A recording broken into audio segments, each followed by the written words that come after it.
अस्सलाम वालेकुम viewers channel में आपको खुशामदीद। आज हमें जो क्वेश्चन है ये एजुकेशन मेजरमेंट असेसमेंट और एवेल्यूएशन के हवाले से जो इम्पोर्टेंट क्वेश्चन है उनको हम देखेंगे। टेस्ट में जो है इस के जो मेजरमेंट असेसमेंट और एवेल्यूएशन के हवाले से जो है वो इम्पोर्टेंट क्वेश्चन जो वो आते हैं। तो चलते हैं। सबसे पहले देखें, क्वेश्चन है instrument use for the measuring simple behaviour is called. तो जो सिंपल बिहेवियर के लिए जो है वो इंस्ट्रूमेंट यूज़ होगा उसको हम जो है वो क्या कहेंगे, उसको हम कहेंगे ये टेस्ट है। सबसे सिंपल जो मेजरमेंट में या असेसमेंट में या एवेल्यूशन में जो सिंपल जो चीज़ होती है, सबसे बेसिक जो स्टेप होता है वो टेस्ट होता है। Limited to quantitative description of the people performances. जब क्वांटिटेटिव की बात आ गई कि बच्चे के जो स्टूडेंट है उसके सिर्फ क्वांटिटेटिव आपको रिजल्ट दिए जा रहे हैं, उसका क्वांटिटेटिव जो है वो दे रहा है, तो क्वांटिटेटिव जो है वो कौन सी वो सिर्फ मेजरमेंट में होता है, वो उसकी क्वांटिटी के हवाले से देता है। यानी कि मेजरमेंट जो है वो जब हमने टेस्ट ली किसी भी बच्चे की, तो उसके जो नंबर्स हम लिखते हैं, किसने इतने नंबर लिए, इसने 100 में से 80 लिए, 70 लिए, 50 लिए, तो ये जो है ये क्या होगा, ये मेजरमेंट है, ये यानी कि क्वांटिटी में जो है वो दे रहा है, इसको मेजरमेंट कहते हैं। The purpose of evaluation to make, जो एवेल्यूएशन है उसका क्या पर्पस है, ये डिसीजन है, प्रिडिक्शन है, जजमेंट है या ओपिनियन है। तो जो एवेल्यूएशन का बेसिकली पर्पस होता है, एवेल्यूएशन से हम जजमेंट करते हैं कि रिज़ल्ट की हम जजमेंट करते हैं कि वो ऑब्जेक्टिव्स जो है वो किस हद तक जो है वो अचीव हुए हैं, तो इसमें जो है वो जजमेंट की जाती है।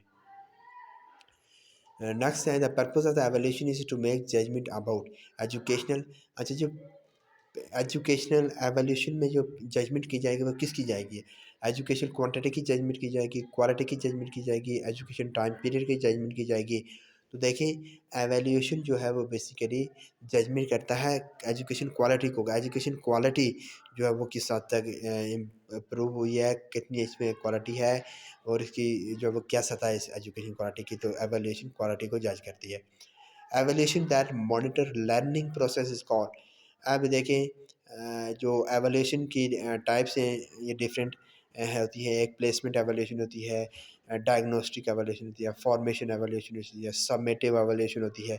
तो देखें, जहाँ पर वो पूछ रहा है मॉनिटर द लर्निंग प्रोसेस, कि जो एवोल्यूशन लर्निंग प्रोसेस को मॉनिटर करती है, तो उसको जो है फॉर्मेटिव एवोल्यूशन कहते हैं। यानी कि दौरान जो है स्टडी या दौरान इंस्ट्रक्शंस जो है वो टीचर जो है वो बच्चे के बिहेवियर को मॉनिटर करता रहता है, ऑब्जर्वेशन करता रहता है, उसकी एवेल्यूशन करता रहता है। तो ये एक जो रनिंग प्रोसेस होता है, इसको जो है ये फॉर्मेटिव एवेल्यूशन कहती है। बाकी भी डाटा देख लें, प्लेसमेंट एवेल्यूशन जो होती है कि ये किसी भी शुरू से, यानी कि किसी भी इंटर होने से पहले जो एवोल्यूशन की जाती है उसको जो है वो प्लेसमेंट एवोल्यूशन कहते हैं। बच्चे को किसी सब्जेक्ट में दाखिला के एडमिशन के लिए जो है वो टेस्ट ली जाती है, उसकी नेक्स्ट क्लास में जब वो जाता है तो शुरू में उससे जो है वो कोई टेस्ट ली जाती है, तो उसको उसको जो है वो प्लेसमेंट एवोल्यूशन कहते हैं। डायग्नोस्टिक एवोल्यूशन ये है कि किसी ख़ास प्रॉब्लम, किसी ख़ास सिचुएशन को जो है वो उसको देखने के लिए, उसको देखने के लिए ये डायग्नोस्टिक एवोल्यूशन जो है वो की जाती है। और सबमेटिव एवोल्यूशन जो होती है वो at the end of the period होती है, वो सेमेस्टर के अख्ताम पे होती है। इसमें जो है वो सालाना इम्तिहान वगैरह भी इसमें आते हैं, तो जिसको जो आखिर में उसको सबमेटिव एवोल्यूशन कहा जाएगा। नेक्स्ट क्वेश्चन है the formal and the systematic procedure of the getting information. तो वही बात, जो सबसे फार्मल और सिस्टमेटिक प्रोसेस है इंफॉर्मेशन को गैदर करने का, वो जो है वो टेस्ट है, या जो बेसिक जो उसका कंपोनेंट होता है जिस फार्मल बहुत अरसे से जो राइज है कि टेस्ट के जरिए जो है वो कलेक्ट की जाती है information. The process of obtaining numerical value, ये पहले भी हम पढ़ चुके हैं कि न्यूमेरिकल वैल्यू को, अगर आप किसी टेस्ट का रिजल्ट जो है वो न्यूमेरिकल वैल्यूज़ में लेना चाह रहे हैं, तो उसके इस प्रोसेस को मेजरमेंट कहेंगे, तो इसमें ऑप्शन बी करेक्ट होगा। सम ऑफ द क्वेश्चन इज जो है वो क्या होगा, तो देखिए ये टेस्ट जो होता है वो सम ऑफ द क्वेश्चन होता है, यही होता है ना, बहुत सारे क्वेश्चन को इंक्लूड होते हैं टेस्ट में, तो यानी कि सम ऑफ द क्वेश्चन जो है उसको हम क्या कहेंगे, टेस्ट कहेंगे।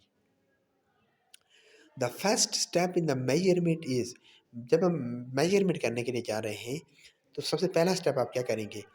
Decision to of the what to measure, develop of the test, administrating the test. तो जब आप मेजरमेंट करने जा रहे हैं, तो सबसे पहले जो है ये चीज़ क्लियर होनी चाहिए कि व्हाट टू मेजर, के आप मेजर करना क्या चाह रहे हैं। तो इसमें सबसे पहला स्टेप जो है ये होगा, ऑप्शन ए इसमें करेक्ट होगा।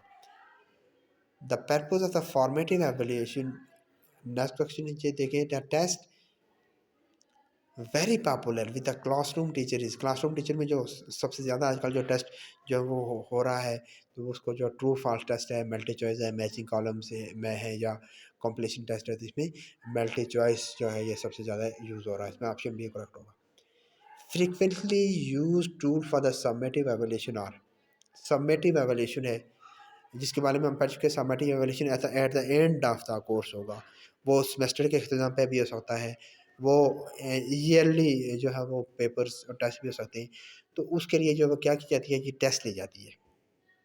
समेटिव एवेल्यूशन में जो ऑब्जर्वेशन के ज़रिए नहीं की जा सकती, वो डेली असाइनमेंट के लिए नहीं की जाती, बल्कि उसके लिए बाकायदा एक जगह एग्ज़ाम होता है, तो ये जो इसमें टेस्ट होगा। The most common use guessing correction for the predict and the control, ये फार्मूला है, कौन सा है ये, S is equal to R minus W over N minus one, ये वाला फार्मूला जो है वो यूज़ होता है प्रिडिक्ट एंड कंट्रोल के लिए।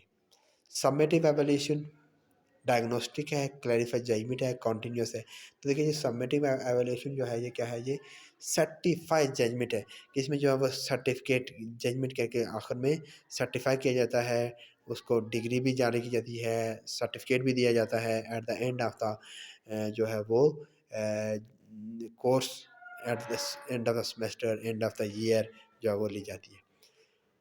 और जो अगर कंटिन्यूस का पूछा जाए, तो कंटिन्यूअस जो है वो फॉर्मेटिव एवेल्यूशन होती है, जो हर दिन जो है वो चलती रहती है, हर क्लास में जो है वो चलती रहती है एवेल्यूशन, हर टीचर करता है, तो उसको जो है वो कंटिन्यूअस होती है, तो उसको फॉर्मेटिव एवेल्यूशन कहते हैं।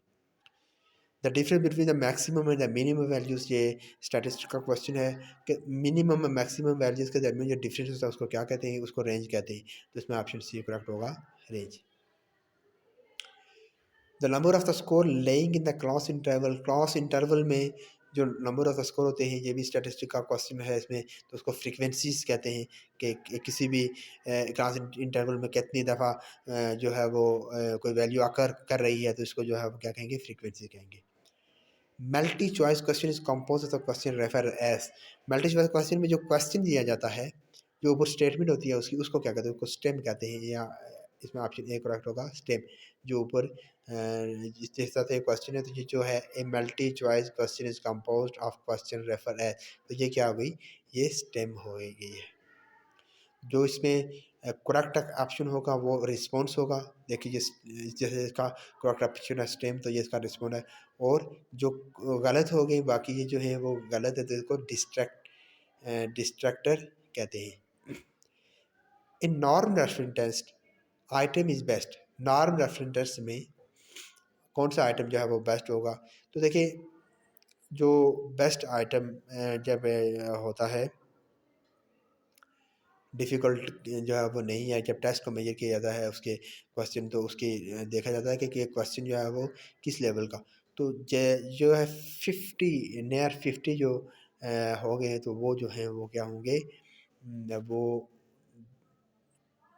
जो है वो बेस्ट होंगे। अगर 50 से नीचे हो जाए, 40 30, तो वो डिफ़िकल्ट हो जाते हैं। 20 10 यानी कि ये मोर डिफ़िकल्ट जो है वो सिचुएशन में चले जाते हैं। और अगर 50 से ऊपर चलते जाएँ, 60 हो जाए, 70 हो जाए, 80 हो जाए, तो इसका मतलब वो बहुत आसान हो गए हैं।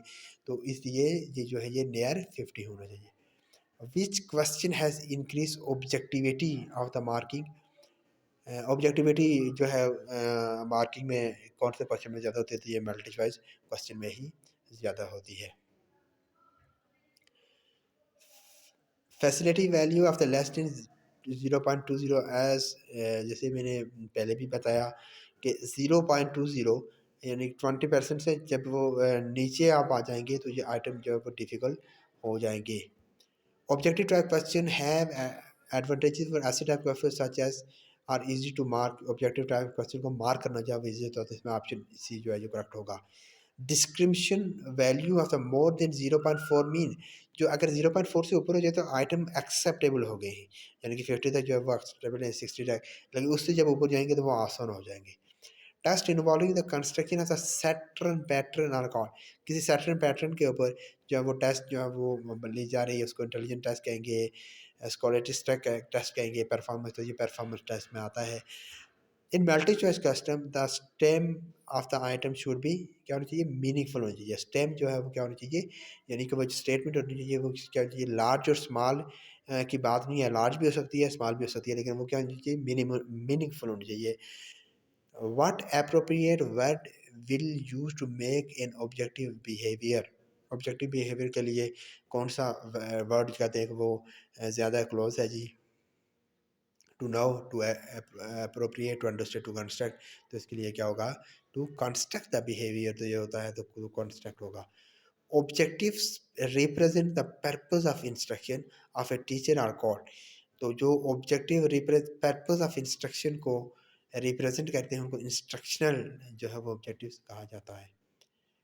और नेक्स्ट है running description of the active behaviour of the student are observe by the teacher is any anecdotal record में जो है वो उसकी डिस्क्रिप्शन होती है बच्चे के बिहेवियर को जो है वो जाके किया जाता है। तो ये थे आज के लिए, आज हमारे क्वेश्चन थे। इस तरह के मज़ीद क्वेश्चन जो है वो नेक्स्ट वीडियो में हम सॉल्व करेंगे। वीडियोज़ को देखते रहिए, चैनल को सब्सक्राइब कीजिए।